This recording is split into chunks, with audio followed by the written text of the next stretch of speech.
Hello dear students, स्वागत है आपका हमारे यूट्यूब चैनल स्टडी होम पर।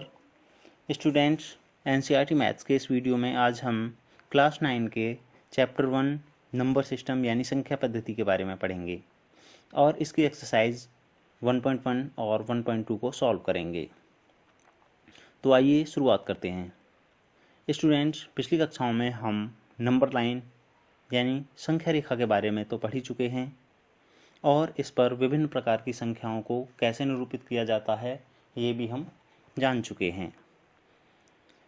हम जानते हैं कि संख्या रेखा पर मध्य में 0 होती है और इसके दाईं तरफ पॉजिटिव यानी धनात्मक संख्याएं होती हैं और बाईं तरफ माइनस की संख्याएं होती हैं, ऋणात्मक संख्याएं होती हैं। अब मान लीजिए हम 0 पर खड़े हैं और 0 से हम धनात्मक दिशा यानी कि दाईं तरफ चलना शुरू करते हैं और हमें संख्या रेखा पर दी गई संख्याओं को एकत्र करना है, इकट्ठा करना है। तो हम मान लेते हैं कि हमने संख्याएं एकत्र की 1, 2, 3, 4, 5, 6 और इसी तरह से आगे भी। तो स्टूडेंट्स, ये संख्याएं हमारी कहलाती हैं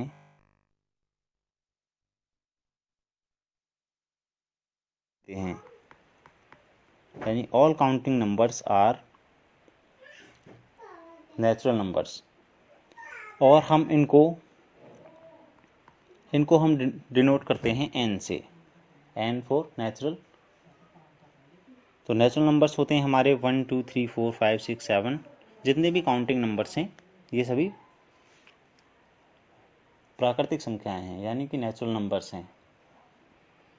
इसके बाद हम मान लीजिए उल्टा घूम जाते हैं और हम इसके साथ 0 को भी ले लेते हैं। अगर हम प्राकृतिक संख्याओं के साथ 0 को भी ले लें यानी कि 0, 1, 2, 3, 4, 5 और ऐसे ही आगे भी, तो अगर हम 0 को भी साथ में मिला लेते हैं तो ये हमारी कहलाती हैं पूर्ण संख्याएं यानी होल नंबर्स, पूर्ण संख्याएं। और इनको हम डिनोट करते हैं W से, W से। तो all counting numbers including 0 are whole numbers, हमारे ये पूर्ण संख्याएं कहलाती हैं। इसके बाद हम 0 से बाईं तरफ चलते हैं तो बाईं तरफ हमें संख्याएं मिलती हैं, मान लीजिए -3, -2, -1 और हमने 0, 1, 2, 3, 4, 5 और तो ये संख्याएं हमारी कहलाती हैं इंटीजर्स, पूर्णांक। ये हमारे कहलाते हैं पूर्णांक। और इन पूर्णांक को हम डिनोट करते हैं अंग्रेजी वर्णमाला के बड़े अक्षर Z से, कैपिटल लेटर Z से हम इनको डिनोट करते हैं।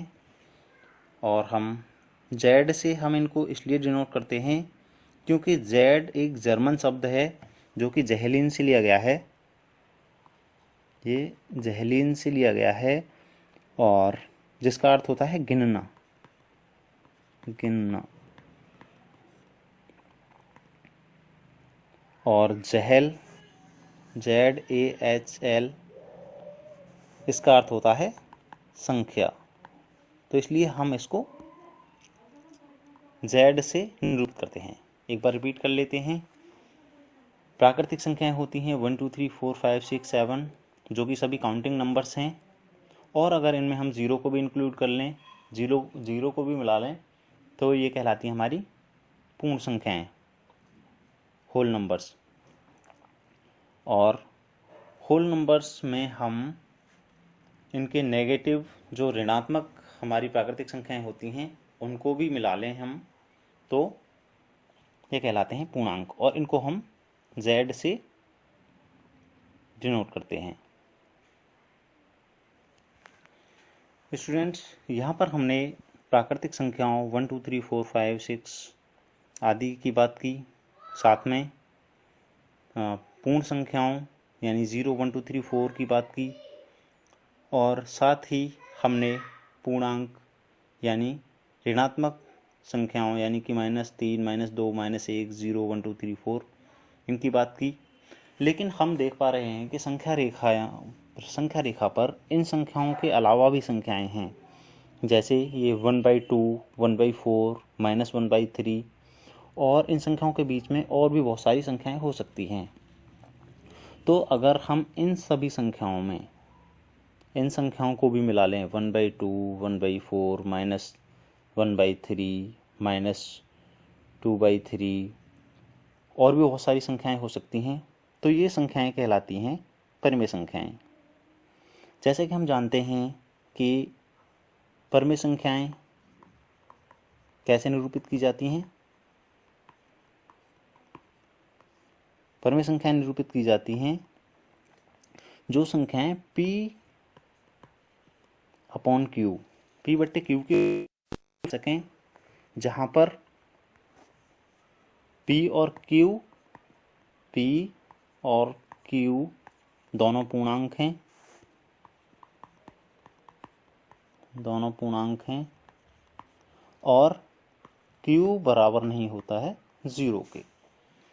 ऐसी सभी संख्याएं जो कि P/Q के फॉर्म में P/Q के रूप में लिखी जा सकती हैं, जहां पर P और Q दोनों पूर्णांक हैं और Q बराबर नहीं है 0 के, तो ये सभी संख्याएं परिमेय संख्याएं कहलाती हैं। अब मान लीजिए हम -2 को ले लेते हैं। -2 को हमने लिया तो हम किसी भी संख्या के नीचे अपनी तरफ से 1 रख सकते हैं, तो इस तरह से ये एक P/Q के फॉर्म में लिखी हुई संख्या है, तो इसलिए ये भी एक परिमेय संख्या है।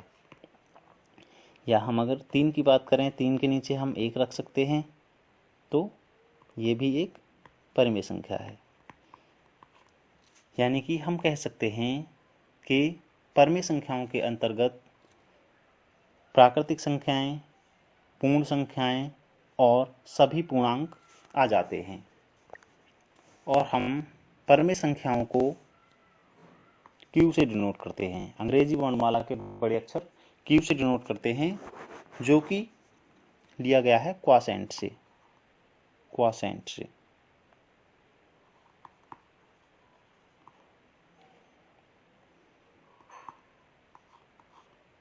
तो इस तरह से हमने देखा कि एक संख्या रेखा पर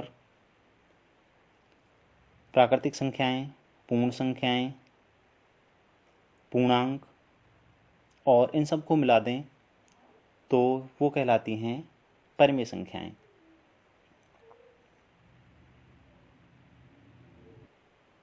स्टूडेंट्स, हम ये भी पिछली कक्षाओं में पढ़ चुके हैं कि किसी भी परिमेय संख्या का कोई अद्वितीय निरूपण नहीं होता है। यानी कि मान लीजिए हमारे पास एक संख्या है 1/2, तो ये इसका अद्वितीय रूप नहीं है। इसको हम अन्य रूपों में भी लिख सकते हैं, जैसे कि मान लीजिए हम इसको 2 से मल्टीप्लाई कर देते हैं ऊपर नीचे, तो 2 1 जा 2 और 2 2 जा 4। 2/4 भी इस 1/2 का ही एक रूप हो गया, और इसी तरह से हम 3 से या और अन्य संख्याओं से भी इसको मल्टीप्लाई करके इसके अन्य रूपों में देख सकते हैं। तो अगर 3 से मल्टीप्लाई कर देंगे तो 3 एकम 3 और 3 दूनी 6, इस तरह से ये एक रूप ये हो गया 2/4, एक 3/6, और भी हम बहुत सारी संख्याएं इससे प्राप्त कर सकते हैं। मान लीजिए अब की बार 5 से गुणा करते हैं तो 5 एकम 5 और 5 दूनी 10, तो ये 1/2 के ही रूप हैं। इनको हम तुल्य परिमेय संख्याएं कहते हैं। तो आइए अब एक्सरसाइज 1.1 को हल करते हैं। स्टूडेंट्स, एक्सरसाइज 1.1 का पहला क्वेश्चन है, क्या 0 एक परिमेय संख्या है? क्या इसे आप P/Q के रूप में लिख सकते हैं, जहां P और Q पूर्णांक हैं और Q बराबर नहीं है 0 के? तो स्टूडेंट्स, जैसा कि हम जानते हैं कि हम 0 को परिमेय संख्या रेखा पर प्रदर्शित करते हैं और हम 0 को P/Q के फॉर्म में लिखने के लिए इसके नीचे 1 लिख सकते हैं, क्योंकि हम किसी भी संख्या के नीचे अपनी तरफ से 1 लिख सकते हैं, उसके मान में कोई परिवर्तन नहीं होता है। तो हम इसको 0/1 लिख सकते हैं और इस तरह से ये P/Q का रूप है, क्योंकि यहाँ पर P हो गया 0 और Q बराबर हो गया 1। तो इस तरह से हम इसको P/Q के रूप में लिख सकते हैं। यहाँ पर Q बराबर नहीं है 0 के, तो 0 एक परिमेय संख्या है और इसको P/Q के रूप में लिखा जा सकता है और इसका P/Q रूप हो गया 0/1। अगला क्वेश्चन है 3 और 4 के बीच 6 परिमेय संख्याएं ज्ञात कीजिए। तो स्टूडेंट्स, हम दो दी गई संख्याओं के बीच में परिमेय संख्याएं अलग अलग तरीक़ों से ज्ञात कर सकते हैं। एक तो हम इनको दोनों को जोड़ के 2 से डिवाइड कर सकते हैं। 3 + 4/2, तो ये हो गया 7/2, यानी 3 और 4 के बीच आ गई 3 और 4 के बीच आ गई 7/2। अब हम 3 और 7/2 के बीच में भी कर सकते हैं और 7/2 और 4 के बीच में भी ज्ञात कर सकते हैं। या इसके लिए एक अन्य तरीका भी है कि हमें पूछा गया है कि 6 परिमेय संख्याएं ज्ञात करनी है 3 और 4 के बीच में। तो 6 तो हम करेंगे 6 + 1 यानी कि 7। जितनी हमें परिमेय संख्याएं बीच में पूछी जाती हैं उनमें 1 ऐड कर लेते हैं। तो इस तरह से हमारे पास संख्या आ गई 7 और 3 और 4 को परिमेय रूप में लिखने पर हमें प्राप्त होगा 3/1 और 4/1। अब हमारे पास जो संख्या है 7 से ऊपर नीचे गुणा करेंगे हम इसको, तो हमारे पास ये दोनों संख्याएं आ जाएंगी इस तरह से 3 × 7 = 21/7 और ये आ जाएगी 4 × 7 = 28/7। अब हम आसानी से इनके बीच में 6 संख्याएं बता सकते हैं। तो 6 संख्याएं हो जाएंगी हमारी। 21 के बाद आता है 22/7, फिर 23/7, 24/7, 25/7, 26/7 और 27/7। इस तरह से ये 6 संख्याएं इन 3 और 4 के बीच में आएंगी। अब क्वेश्चन 3 में पूछा गया है 3/5 और 4/5 के बीच 5 परिमेय संख्याएं बतानी हैं। तो इसके लिए हम करेंगे 5 + 1। 5 + 1 होता है 6। तो अब की बार हमको 3/5 में ऊपर नीचे 6 से गुणा करना होगा। तो इस तरह से 3/5 आ जाएगा हमारा 6 × 3 = 18 और 5 × 6 = 30, ये आ गया 18/30। और इसी तरह से 4/5 को 6 से गुणा करेंगे ऊपर नीचे, तो ये आ जाएगा हमारा 4 × 6 = 24 और 5 × 6 = 30, 24/30। अब हम आसानी से 18/30 और 24/30 के बीच में 5 संख्याएं बता सकते हैं। तो इनके बीच में 5 परिमेय संख्या हो जाएंगी 19/30, अगली 20/30, 21/30, 22/30 और 23/30। इस तरह से ये 5 संख्याएं हमें आसानी से प्राप्त हो जाएंगी। स्टूडेंट्स, अगले क्वेश्चन में पूछा गया है कि कौन सा कथन सत्य है, कौन सा असत्य है। तो पहला कथन है कि प्रत्येक प्राकृत संख्या एक पूर्ण संख्या होती है। तो स्टूडेंट्स, जैसा कि हम जानते हैं कि जो भी प्राकृतिक संख्याएं हैं, प्राकृतिक संख्या कौन कौन सी हैं, जिनसे हम गिनती गिनते हैं 1 2 3 4 5 6। और पूर्ण संख्या कौन सी हैं 0 1 2 3 4 5 6। तो इस तरह से ये पूछा है हमसे कि प्रत्येक प्राकृतिक संख्या पूर्ण संख्या है। हाँ, क्योंकि सभी प्राकृतिक संख्याएं पूर्ण संख्याओं के ही अंतर्गत आती हैं, इसलिए ये कथन सत्य है। ये कथन सत्य है। अगला कथन पूछा है कि प्रत्येक पूर्णांक एक पूर्ण संख्या होती है। अब जैसे कि हम जानते हैं कि पूर्ण संख्याएं हमारे पास 0 1 2 3 4 5 6 7 जितनी भी हैं, और इसके अलावा पूर्णांक होते हैं हमारे, पूर्णांकों में हमारी माइनस की संख्याएं भी शामिल होती हैं, यानी -4 -3 -2 -1 0 1 2 3 4 5 6 और आगे भी। तो हमसे कहा गया है कि प्रत्येक पूर्णांक एक पूर्ण संख्या है। तो हम देख पा रहे हैं कि पूर्णांक हैं हमारे ये, जो माइनस प्लस की सारी संख्याएं मिलके बनती हैं, लेकिन पूर्ण संख्याओं में माइनस की संख्याएं नहीं होती हैं, तो इसलिए ये कथन असत्य है। असत्य। और आगे पूछा है कि प्रत्येक परिमेय संख्या एक पूर्ण संख्या होती है। तो पूर्ण संख्याएं हमारे पास हम जान ही चुके हैं, ये सारी संख्याएं हैं। अब परिमेय संख्याएं तो हमारे पास मान लीजिए 3/5 भी है और 1/3 आदि, ये परिमेय संख्याएं हैं, लेकिन ये पूर्ण संख्याएं तो नहीं हैं, जबकि हमसे कहा गया है कि प्रत्येक परिमेय संख्या एक पूर्ण संख्या होती है। इसलिए हम कह सकते हैं कि प्रत्येक परिमेय संख्या एक पूर्ण संख्या नहीं होती। हम अन्य उदाहरण से भी समझ सकते हैं। मान लीजिए हमारे पास 10/3 है, तो ये एक परिमेय संख्या तो है, लेकिन ये एक पूर्ण संख्या नहीं है, क्योंकि पूर्ण संख्याओं में 0 1 2 3 4 5 6 7 8 9 10 और आगे तक जितनी संख्याएं हैं वो आती हैं। तो स्टूडेंट्स, एक्सरसाइज 1.1 में इतना ही, ये कथन हो गया असत्य।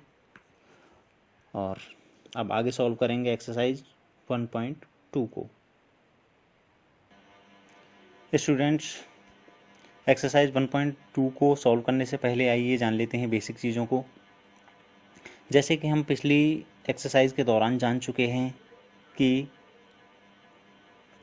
प्राकृतिक संख्याएं 1 2 3 4 5 6 7 जो भी काउंटिंग नंबर्स होते हैं वो होते हैं, और अगर 0 को भी इंक्लूड कर लें तो ये कहलाती हैं पूर्ण संख्याएं 0 1 2 3 4 5 6 7। और अगर इनमें हम ऋणात्मक संख्याओं को भी शामिल कर लें, -4 -3 -2 -1 0 1 2 3 4 5, तो ये कहलाते हैं पूर्णांक। और ये सभी आते हैं परिमेय संख्याओं के अंतर्गत। और हम जानते हैं कि परिमेय संख्याओं को परिभाषित किया जाता है कि वे सभी संख्याएं जो P/Q P/Q के फॉर्म में लिखी जाती हैं, वे सभी कहलाती हैं परिमेय संख्याएं। लेकिन स्टूडेंट्स, वास्तव में संख्या रेखा पर ऐसी भी संख्याएं विद्यमान होती हैं जो कि P/Q के फॉर्म में नहीं लिखी जा सकती हैं। इन संख्याओं का सबसे पहले पता लगाया था ग्रीस के रहने वाले गणितज्ञ थे पाइथागोरस, उनके फॉलोअर्स ने, उनके अनुयायियों ने पता लगाया कि कुछ संख्याएं ऐसी हैं जो P/Q के फॉर्म में नहीं लिखी जा सकती हैं। और ये संख्याएं हैं √2, √3, √5, √6 और पाई इत्यादि। तो ये इस तरह की संख्या होती हैं जो कि P/Q के रूप में व्यक्त नहीं की जा सकती हैं। तो अगर हम इन परिमेय संख्याओं के साथ इन संख्याओं को, अपरिमेय संख्याओं को भी मिला लें, तो ये कहलाती हैं वास्तविक संख्याएं, और इनको हम R से डिनोट करते हैं, अंग्रेजी वर्णमाला के कैपिटल लेटर R से। वास्तविक संख्याओं में परिमेय संख्याएं और अपरिमेय संख्याएं दोनों होती हैं। और हम ये भी जानते हैं जिस तरह से परिमेय संख्याओं की संख्या अनगिनत है, उसी तरह से अपरिमेय संख्याओं की संख्या भी अनगिनत है। और इस तरह से हम संख्या रेखा को वास्तविक संख्या रेखा भी कहते हैं। स्टूडेंट्स, एक्सरसाइज 1.2 का पहला क्वेश्चन है, सत्यासत्य बताना है इसमें। तो पहला क्वेश्चन है कि प्रत्येक अपरिमेय संख्या एक वास्तविक संख्या होती है। तो स्टूडेंट इस तरह से हम कह सकते हैं प्रत्येक अपरिमेय संख्या एक वास्तविक संख्या होती है। हम जानते हैं कि वास्तविक संख्याओं में अपरिमेय और परिमेय दोनों ही आती हैं, इसलिए हम कह सकते हैं कि प्रत्येक अपरिमेय संख्या एक वास्तविक संख्या होती है। इस तरह से ये कथन है सत्य। अब दूसरा है कि संख्या रेखा का प्रत्येक बिंदु √m के रूप का होता है, जहां m एक प्राकृतिक संख्या है। हम जानते हैं कि संख्या रेखा पर धनात्मक संख्याएं भी होती हैं और ऋणात्मक संख्याएं भी होती हैं, लेकिन हमसे कहा गया है कि m एक प्राकृतिक संख्या है, यानी कि प्राकृतिक संख्याएं सभी धनात्मक होती हैं, हम जानते हैं। तो इसलिए ये कथन असत्य है। और तीसरा, प्रत्येक वास्तविक संख्या एक अपरिमेय संख्या होती है। आई रिपीट कि प्रत्येक वास्तविक संख्या एक अपरिमेय संख्या होती है। हम जानते हैं कि वास्तविक संख्या के अंतर्गत अपरिमेय और परिमेय दोनों संख्याएं आती हैं। तो हम ये नहीं कह सकते कि प्रत्येक वास्तविक संख्या अपरिमेय ही होगी, क्योंकि वो परिमेय भी हो सकती है। तो इस तरह से ये कथन भी असत्य है।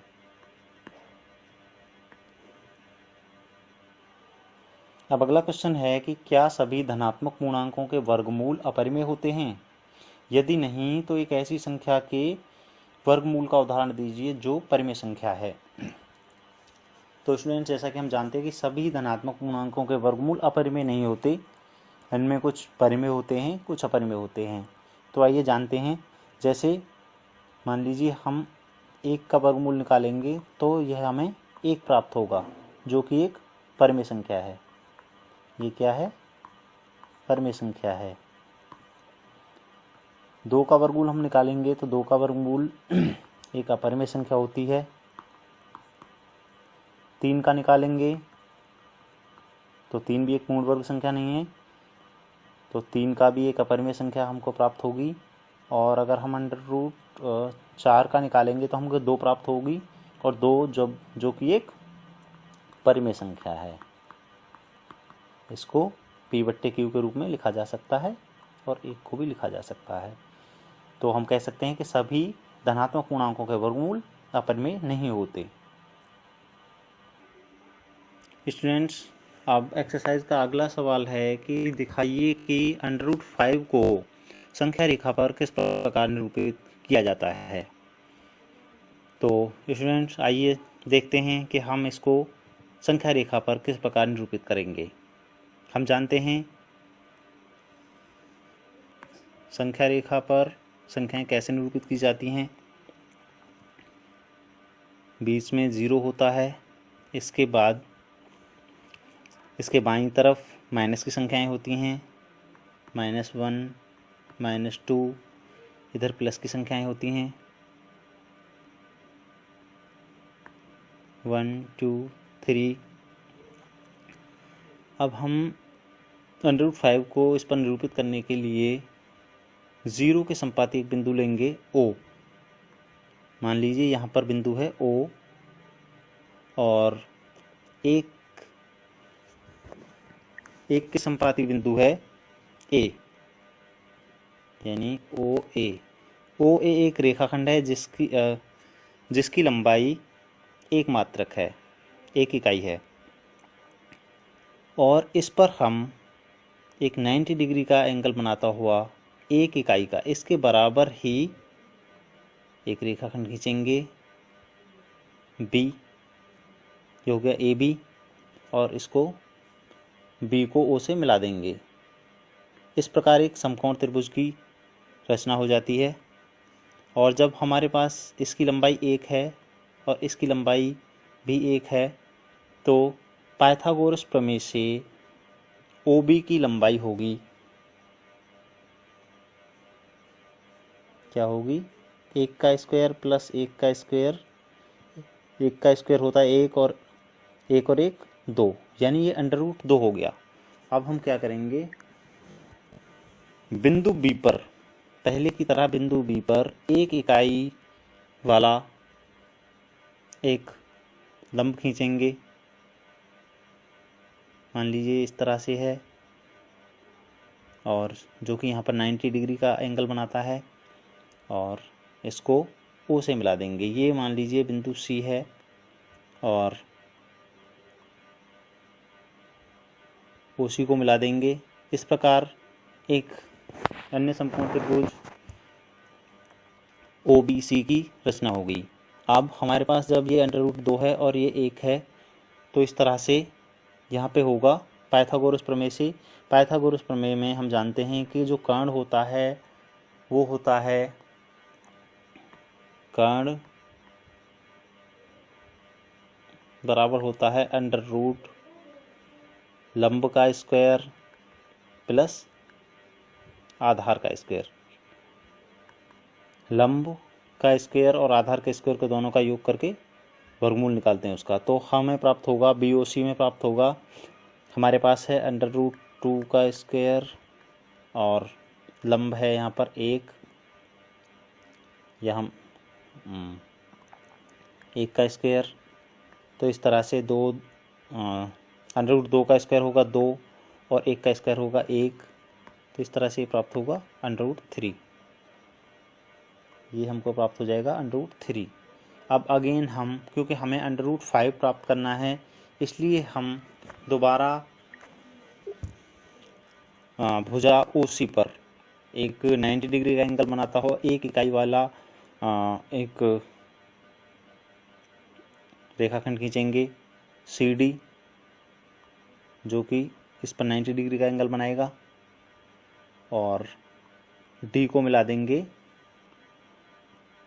O से। तो इस तरह से ये हमको एक समकोण त्रिभुज प्राप्त होगा OCD। तो इस तरह से हमें इसका कर्ण जो प्राप्त होगा वो होगा इसका कर्ण √3 का स्क्वायर प्लस 1 का स्क्वायर, क्योंकि ये 1 है और ये 1 √3 है, तो ये वाली जो भुजा होगी ये हो जाएगी 3 + 1 4 का स्क्वायर रूट होता है 2, यानी कि हमें प्राप्त हो जाएगी 2। और अगेन वही स्टेप हम दोबारा दोहराएंगे कि भुजा OD पर एक अन्य भुजा खींचेंगे, रेखाखंड खींचेंगे जिसकी लंबाई 1 मात्रक होगी, 90 डिग्री का एंगल बनाता हुआ, और इसको मिला देंगे यहाँ पर O पर।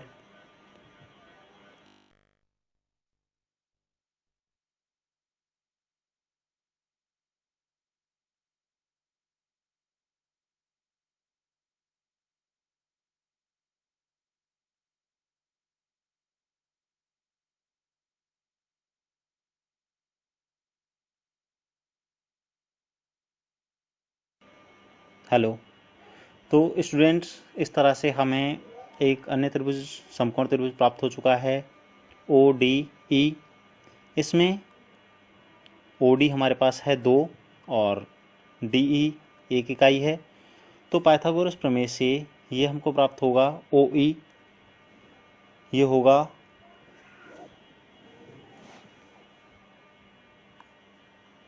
2 का स्क्वायर प्लस 1 का स्क्वायर, 2 का स्क्वायर 4 होता है, 4 और 1 5, यानी ये हमको प्राप्त होगा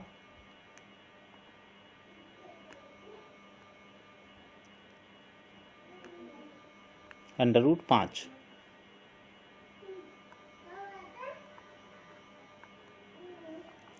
अब हमें जो अभी संख्या थी वो प्राप्त हो चुकी है, √5 को हमें दिखाना था संख्या रेखा पर, तो हमें OE जो है वो √5 के बराबर प्राप्त हो चुका है, इसलिए हम O को केंद्र मानकर और OE को प्रकार में भरते हुए ओ ई के बराबर दूरी लेते हुए एक चाप लगा देंगे और चाप कुछ इस तरह से आएगा।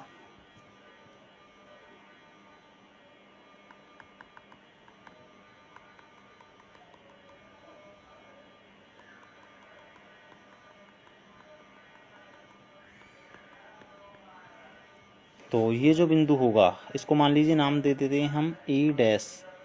ये जो बिंदु होगा यानी ओ ई डैश या फिर ये ई डैश जो बिंदु होगा वो होगा √5।